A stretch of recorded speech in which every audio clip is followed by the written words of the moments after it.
Hello everyone, I'm Brian. Welcome back. Let's go ahead and continue. Or we are the doer of the deeds or the sufferer of the consequences. This must be adhyasa. This must be a mistake. So this is arthapatti. Let me repeat it briefly. You'll see the argument. The argument is the large Devadatta and the overweight Devadatta does not eat at day, in the daytime. Nobody has seen him eating. Therefore, I presume he eats at night. Otherwise, how could he get those extra calories? Similarly, I am sure that the self is not born, does not die, is not the doer of deeds, not the experiencer of the results of actions. How are you sure? Because Gita says so, Upanishad says so, and we are all followers of the Vedic religion. And yet, what is the fact? Just like we see the Devadatta is overweight, we are seeing that we all feel that we are the doer of deeds, we are born, we die.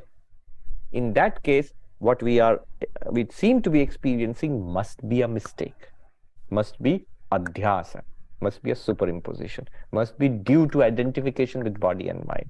It is the body which is born, it is the body which is dying. Somehow we are thinking we are born with the birth of the body, we die with the birth and death of the body.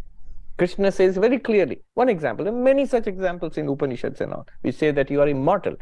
Krishna says, na jayate mriyate va kadachit. It's neither born, never dies. So Gita, Krishna is saying, you're neither born nor do you die. And yet it is our common universal knowledge that people are born and people die. That I, the self, I have been born and I will die. That these two are not matching. You see, these two are not matching. Just like large Devadatta not eating and not matching. There must be something going on, that he must be eating in secret at night. Similarly, you are immortal and you feel that I am born and I will die. These two are not matching. How can you be immortal and then be born and dying? In that case, this born and dying must be because of identification with the body-mind. Because clearly body-mind is born and body-mind dies. And body is born, body dies clearly. So this identification is adhyasa, superimposition. And this is proved by arthapatti. In fact, Shankaracharya goes on to show just about every aspect of our religious and worldly lives is dominated, is made possible, is going on because of superimposition, adhyasa. He says, not only kartritva, bhoktritva. Kartritva is doing things. Bhoktritva is enjoying or suffering. Both are possible both are happening because of identification with the body. In identification with the body, I say, I talk, I walk, I work. In identification with the senses and the mind, I say, I am suffering pain, I am enjoying pleasure. So, karta bhokta is because of adhyasa, because of superimposition. But even more than that, even more deeply, knowing, being a knowing being, that I see, hear, smell, taste, touch, I think, I remember, I do Vedanta, I do science, religion, whatever, all this knowing, knowledge, this is also because of adhyasa, superimposition. Pramatritva. It's only consciousness in identification with the mind says, I am a thinking being. In identification with the mind and the senses, consciousness says, I am a thinking, seeing, hearing, smelling, tasting, touching being. Only in identification with the mind and the senses, consciousness says, I know physics and chemistry and science, like my religion and politics and all of that. So pramatritvam, knowership, that comes because of adhyasa. Subtle point here. Jnata, jnana means knowledge, consciousness. Knowledge itself or consciousness itself is your real nature. But jnata, pramata, knower. When knowledge, consciousness becomes a knower, that requires identification with body-mind. By itself, consciousness is not a knower. You see, there are other indicators. For example, to know something, there must be change. To focus on you, my eyes must focus, mind must think, Then only I will see, oh, this is a class. Here are so many people. How many people are there today? I look there and I say 97. How many things changed? The focus of my eyes changed. My memory kicked in and said, that's the numeral 97. My cognitive faculty reported there are 97 people there on Zoom. Now, all these changes, they must be in the body-mind. They cannot be in pure consciousness. Yet without these changes, you can't know anything. To know requires change. How can the Atman change? Atman does not change. Pure consciousness, you don't change. In your awareness, body, mind are changing, and identification with body and mind, you say, I am a knower. That's why notice Vivekananda's definition of the Atman. Your knowledge itself, not that the Atman knows, it is knowledge itself. Not that the Atman exists, it is existence itself. Not that the Atman is happy, it is happiness itself. What is knowledge itself? Consciousness. And then with body, with mind, which are changing, you become a knower. So, Gyatritvam or Pramatritvam, knowership, being a knower, enjoyer, sufferer. Kartritva, doership. Bhoktritva, enjoyership or sufferership. I'm inventing all sorts of horrible new words. Enjoyership or sufferership. All of these are because of Adhyasa. Without Adhyasa, none of these are possible. Now, notice, it doesn't mean that once you break through superimposition, once you become enlightened, you can't know anything, hear anything, smell anything. No, everything can go on as it is. Once you know a movie to be a movie, you don't have to switch off the movie. You can watch the movie. You'll really enjoy the movie at that time. So once you know the blue sky is actually not blue, it still looks blue. Similarly, you know that you are pure awareness. You are not really seer or hearer or thinker or rememberer or whatever. But thinking, remembering, seeing, hearing, enjoying, suffering, all can go on. You'll be perfectly all right. You are the witness consciousness which enables all of it to happen. Now, I'm not going to go more than this. Shankaracharya also uses what is called anumana, pashwadi avisheshat, he says, which is the process of inference in order to prove that there is superimposition. I'm not going to explain that part. I'm just going to jump to the very end. What good does this do for my spiritual life? What good is it for? What's its connection with Vedanta, which we're going to study?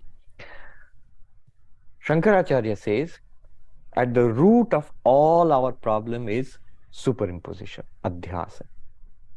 Not knowing that I am Satchidananda, I am the Atman, and then taking this body and mind which appears to be myself. This is superimposition. Not knowing that there is a rope, thinking that the rope to be that thing to be a snake. Not knowing that you are Satchidananda, your pure consciousness, and taking yourself to be this body mind which appears.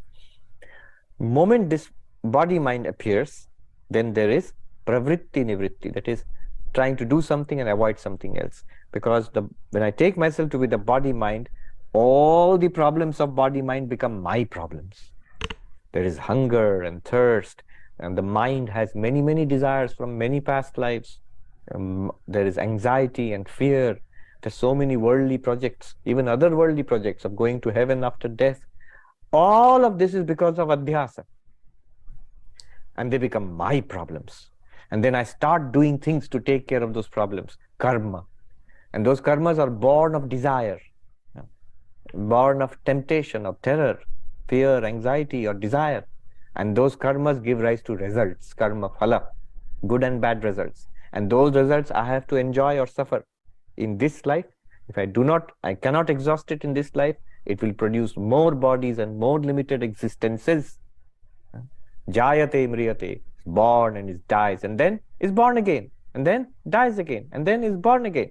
So the chain of birth and death continues. This massive wheel of samsara continues grinding me down life after life.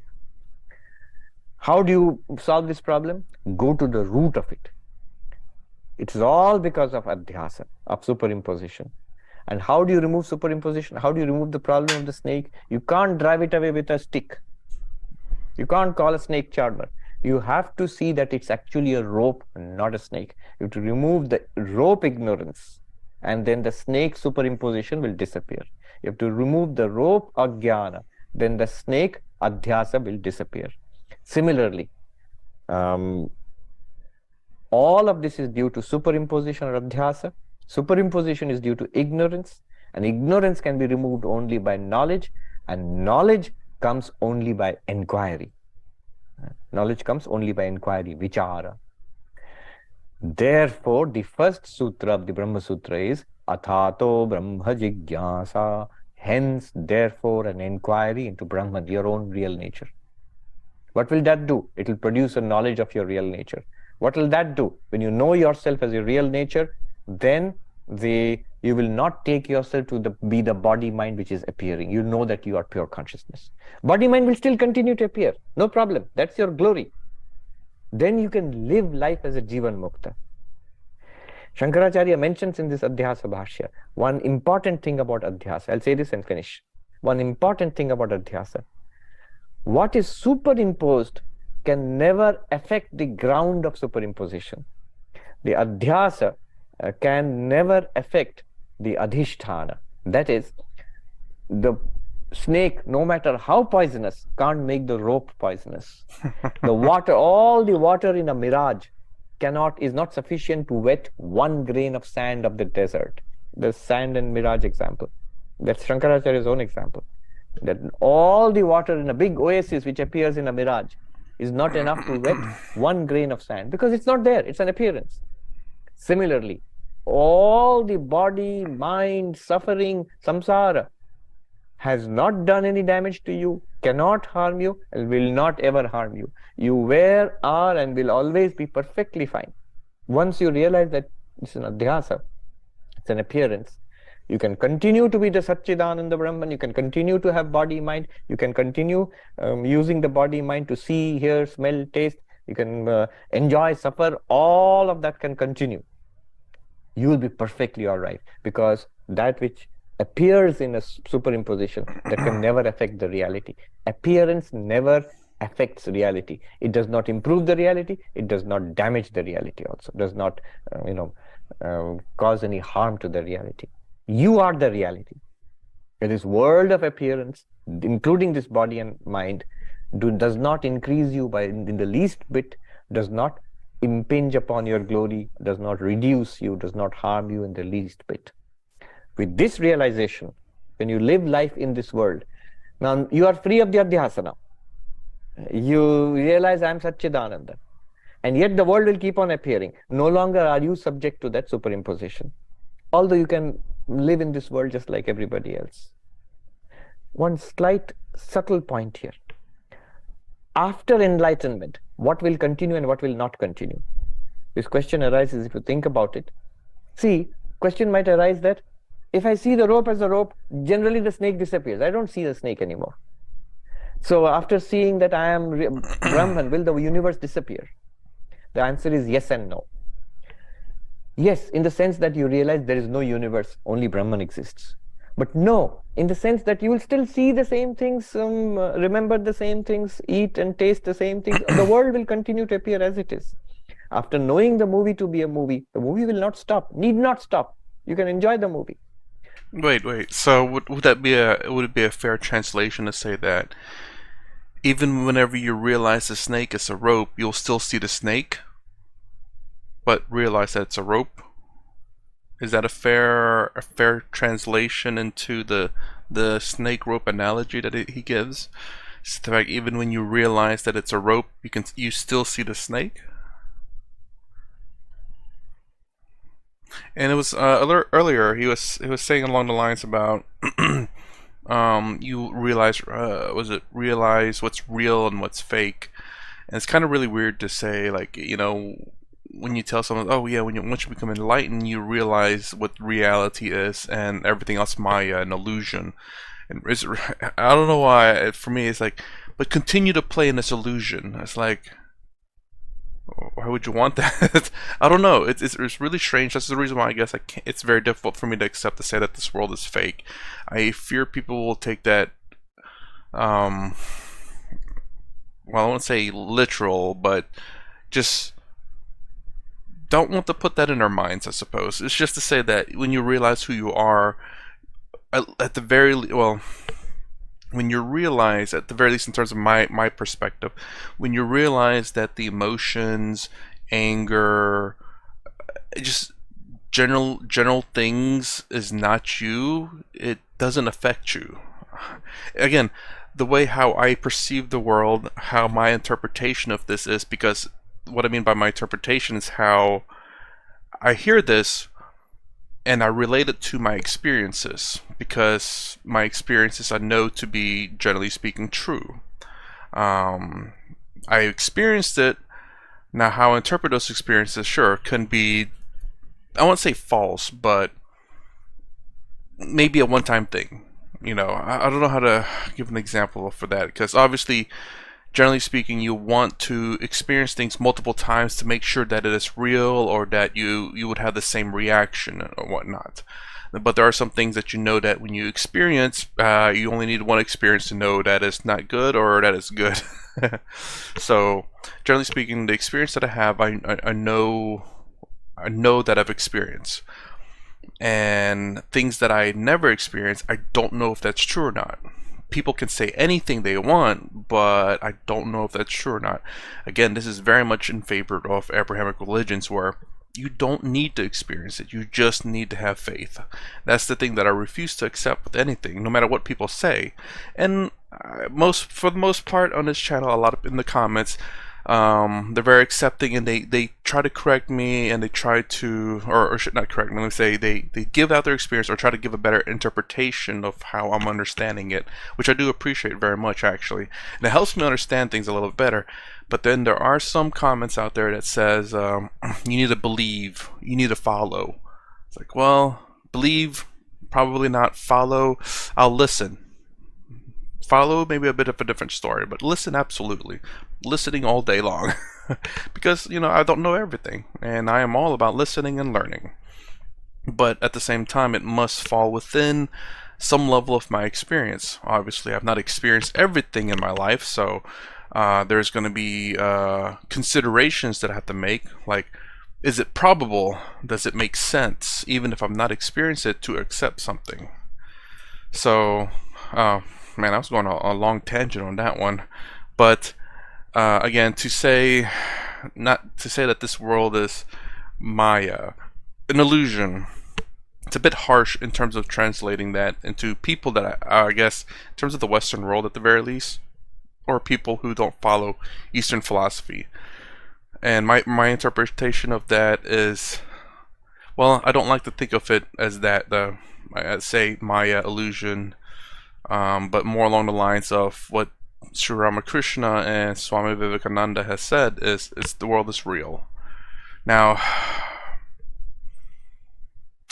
I've heard in one comment saying that they say this to make it acceptable, how do I say, so people can accept things a lot easier. I'm not sure. I don't know how Swami Vivekananda or Sri Ramakrishna has how they mean this word that this world is real. I've heard in a few comments that, at least that one comment I remember quite vividly, is that so that people can accept reality, not necessarily that the world is real, but reality much easier. If I interpreted what they said correctly. But anyways, let's continue. I really went off tangent.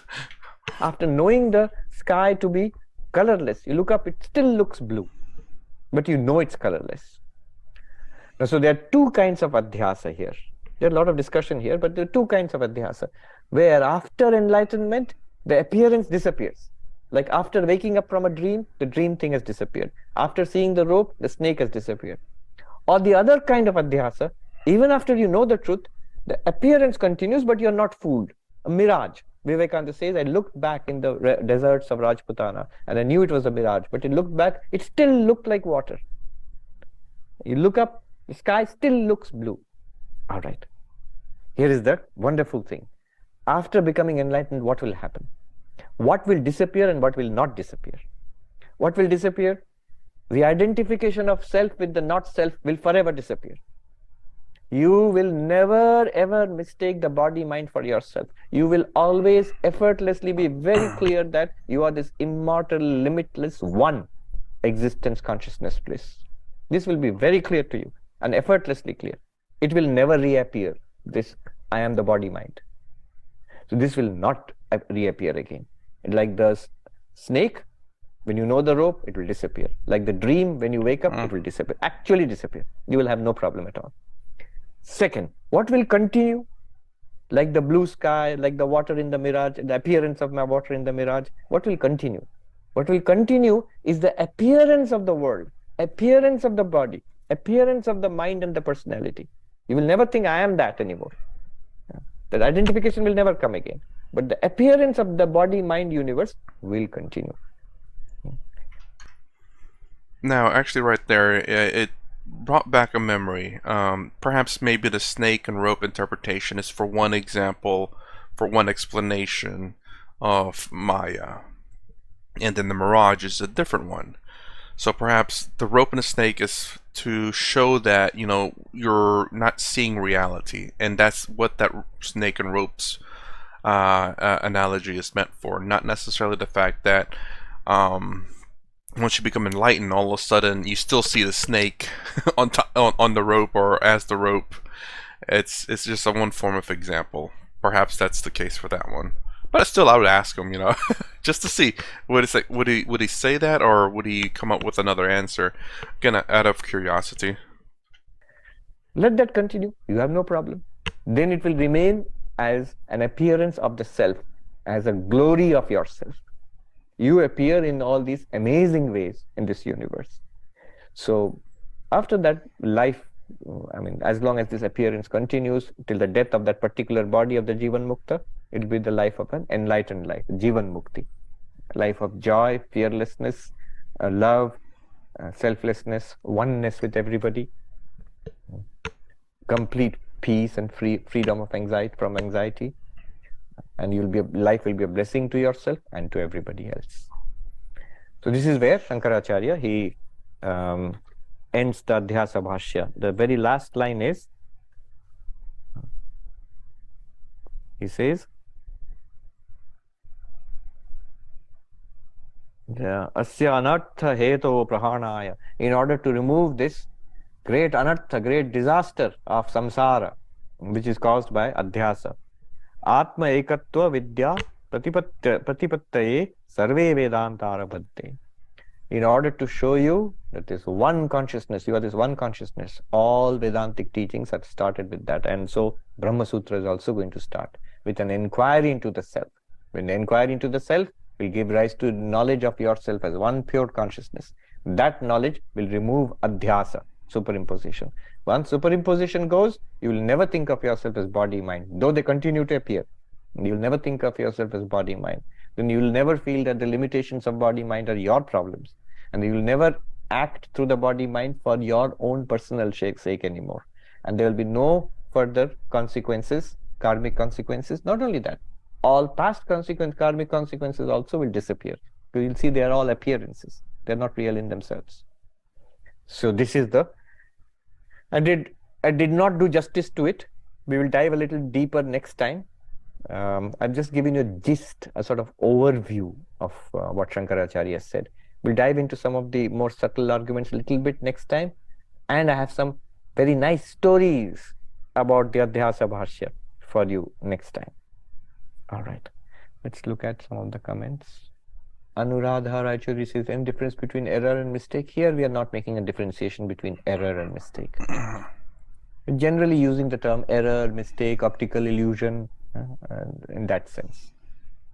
Rajendraji says, in rope snake analogy, knowledge obliterates falsity of snake. In analogy of mirage, knowledge does not make water disappear. That's just now I mentioned it. So there are different kinds of superimpositions. In some cases, knowledge will reveal to you the reality and the appearance will disappear. Snake disappears, dream disappears when you wake up. But sometimes it will not disappear. So there is a distinction. See, Adhyasa, I just explained Adhyasa just like this. But you know how much detail they've gone into. There is Sopadhika Adhyasa, Nirupadhika Adhyasa. One type of Adhyasa caused by the presence of Upadhis, which will continue as long as the Upadhis are there. But your knowledge will free you from it. In fact, if I see my notes, I keep saying Adhyasa, Adhyasa, superimposition, but see the depth they've gone into. In one place, I found superimposition, Adhyasa, 20 types of Adhyasa, 20 types. Arthadhyasa, Jnanadhyasa, Pratyakadhyasa, Parakadhyasa, Swarupa, Tadatmya Adhyasa, Samsarga, Sambandha Adhyasa, Dharma Adhyasa, Dharmi Adhyasa, Samskara Adhyasa, Sopadhika Adhyasa, Nirupadhika Adhyasa. So this Sopadhika, Nirupadhika Adhyasa, this explains the difference between these two kinds of appearances. One which disappears upon knowledge arising, the other which continues, but you are not fooled anymore. It's like he knew what I was thinking about the snake and the rope. You thought it was water, you rushed to drink water in the desert, and you discovered it's not water, it looks like water. Then you will walk away from it, you look back, it still looks like water, but you're not fooled because you know it's not water, it just looks like that. I give you the example, I've told this story many times. In Himalayas, this non-dualist Swami I was studying Ashtavakra with, and he said how the film crew had come and they were filming the Ganga there, and he wanted to see how you can see the Ganga in a box, the television. And the film crew put a television and they showed him, focused the camera on the Ganga and they showed him. And the monk told us, Sab dikhta tha Mahatma ji, Ganga ji bhi hai, kal shabd bhi ho raha hai pani ka.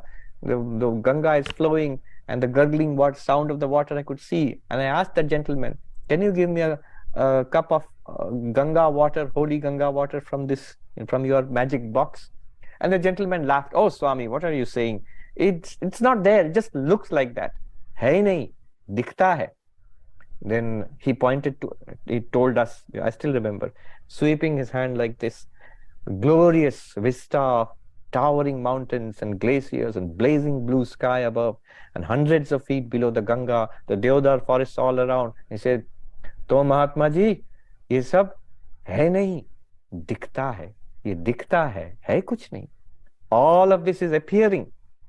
It's not like now you have 3D movie, 4D, 5D movie. You can hear, smell, taste, touch, but it's all an appearance in consciousness. है नहीं, दिखता है. It doesn't exist. It looks like that. Now, there are different kinds of adhyasas which will explain the difference about what Rajendra Ji is asking. Alpana Ji is asking, will you consider giving lectures on Vichar Sagar? Is explained in detail. I don't know. I don't really have that plan right now because we must do the Upanishads first. That is the basis. Vichar Sagar is a much later text. Nishchal Das Ji. Wonderful text. It's sort of a late Vedanta text. There are many nice stories about Nishchal Das Ji, but anyway, not today. But yeah, right now I don't have a plan for doing that. Sridhama says, in the fourth objection, the opponent is questioning how the knowledge of the world started first, not the ignorance of Brahman started.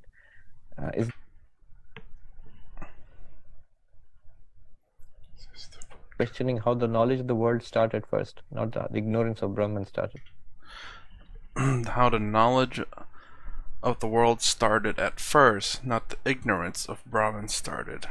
Oh crap, is that the question I asked? Isn't that right?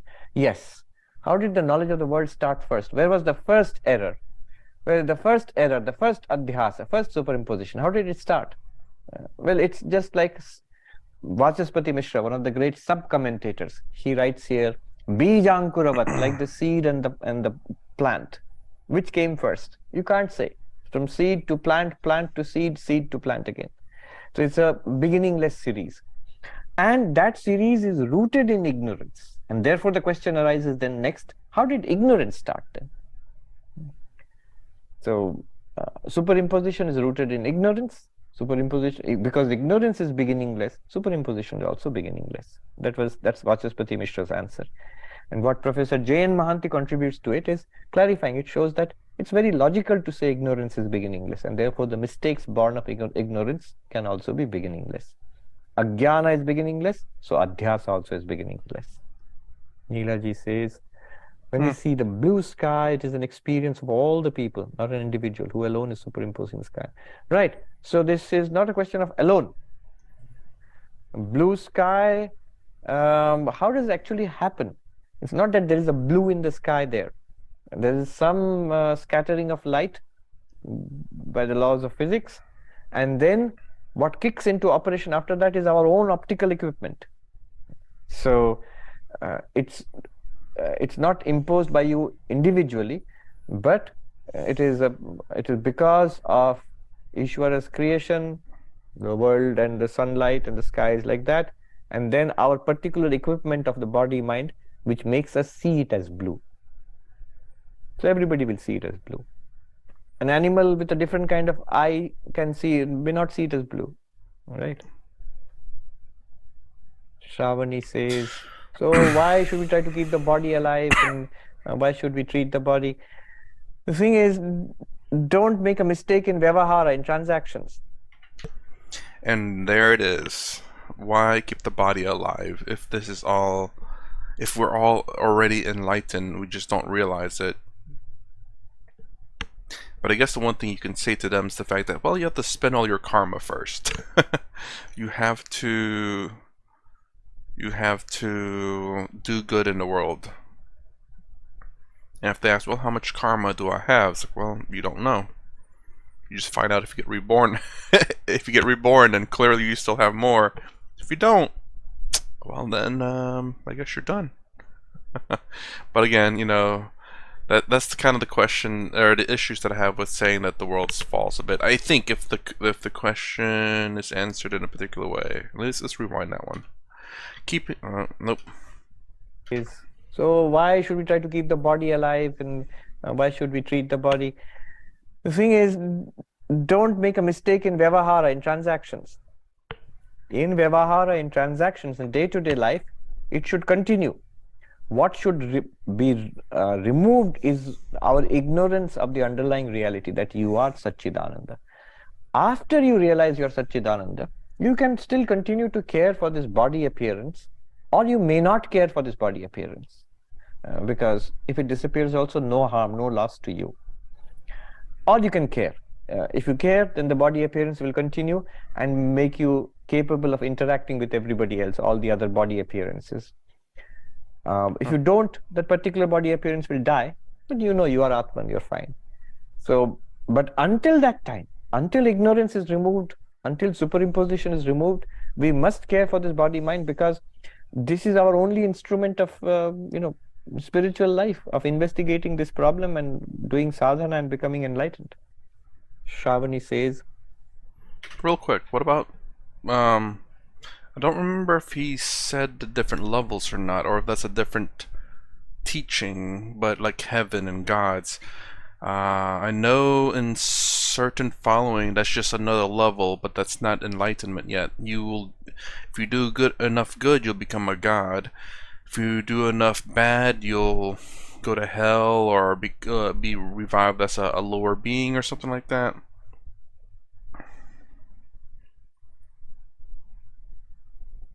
But yeah, I'm wondering about those different levels, considering that says he just now said that this is the only instrument of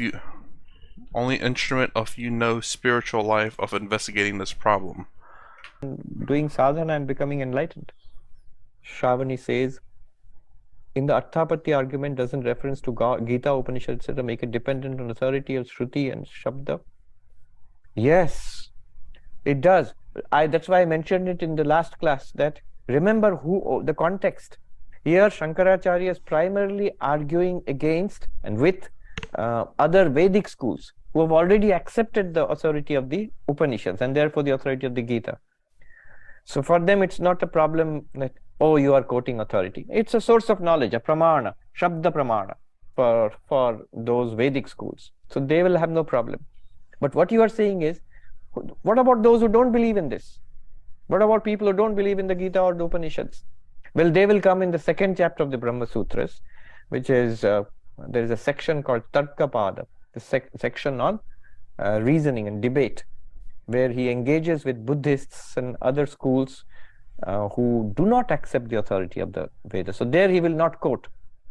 He will not make this particular Arthapatti argument. This is a Shruti Arthapatti. Shruti Arthapatti means a presumption based on Upanishads, on the Shruti.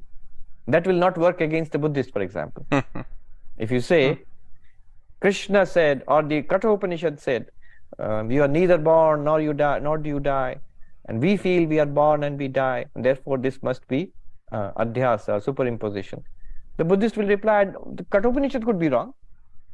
It could be that you are born and you are dying, because I don't believe the Katha Upanishad. In that case, you can't argue from Upanishads or Gita. You have to argue through just reason, logic. I hope the next one's going to be that. That's probably more along my lines. That's done in the second chapter. Sri Ram says, who is experiencing the Adhyasa, not the Karta self or Jada body mind, but the non-existent ego, the original mistake? Is this a reasonable explanation? Who is experiencing the Adhyasa, the effects of Adhyasa? Adhyasa and effects of Adhyasa is the Jiva, is a sentient being, us, you, I. Well, who is the Jiva? In reality, pure consciousness, Atman Brahman. But for practical purposes, a curious mixture of Atman Brahman, of pure consciousness, and body mind. Just like, what are you experiencing when you experience a snake? You are experiencing a curious mixture of a real rope and an illusory snake. You see, you can say that, no, when I'm seeing a snake, I'm seeing the snake. You're not, because there is no snake really. Then how are you seeing it? You're actually seeing a rope and you're mistaking it for a snake. So what you are seeing is a curious mixture of a real rope and an illusory snake, a mistaken snake, an erroneous, not that the snake is erroneous, you are in error about the snake. Similarly, when we are in superimposition, in samsara, in ignorance, we are a curious mixture of a real Brahman or Atman and an illusory body-mind world. This curious mixture of reality and unreality. I'm quoting directly from Shankaracharya. Satyanrite mithuni kritya. He says here in the sentence which we read, Satyanrite mithuni kritya, combining truth and falsity. What do we do? Ahamidam mamedam iti naisargikoyam loka vyavahara. There is the natural worldly existence, activities. I am this is mine, I am this body, I am this mind, I am this person. This body is mine, these possessions are mine, this house is mine, these relatives are mine. This is natural human intercourse, natural human behavior. And he says, naisargika. This is natural in the sense, doesn't have to be taught. We are born with it. Every child will develop this, an individual ego, identification with the body. Child psychologists, they have shown that within a certain period of development of the child, all these things keep coming one after another. Seeing oneself as separate from the world, seeing oneself as the body, this is I, and so on. So this is, he says, Shankaracharya says, naisargika, this is natural. For breaking the adhyasa, for getting out of it, that will not happen naturally. For that you have to turn up for Vedanta class. The last one, Vritti Sarupyam Itaratra. Is this reference to adhyasa? It is not, but it has to be. That's where Advaitin will say, it is actually adhyasa. In Yoga Sutras, when mind is active, we get identified with the mind. The yogis are bothered only about the identification. But that identification is an error. That's what Advaita Vedanta wants to say. See, where the yogis make a mistake is, they see the identification and they see the identification is the problem. I, pure consciousness, I identify so closely with body and mind, and hence there is a problem. So I must not identify with mind and then body. So what do I have to do? I have to shut down the mind in samadhi. Whereas the Advaitin says, look, this identification is a mistake. You are never this body-mind. Even when the mind is active, you don't have to shut down the mind. Let the mind work, let it not work, it's fine. Whatever happens in the mirror, you are not there in the mirror. It's your reflection in the mirror. You're not physically connected to the mirror. Oh.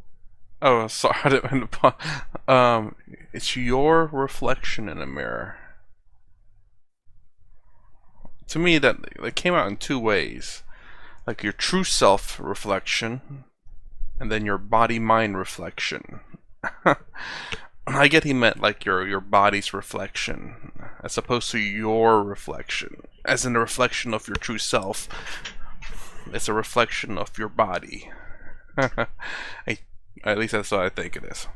Om Shanti Shanti Shanti Hari Om Tat Sat Shri Ram Krishna Arpanamastu.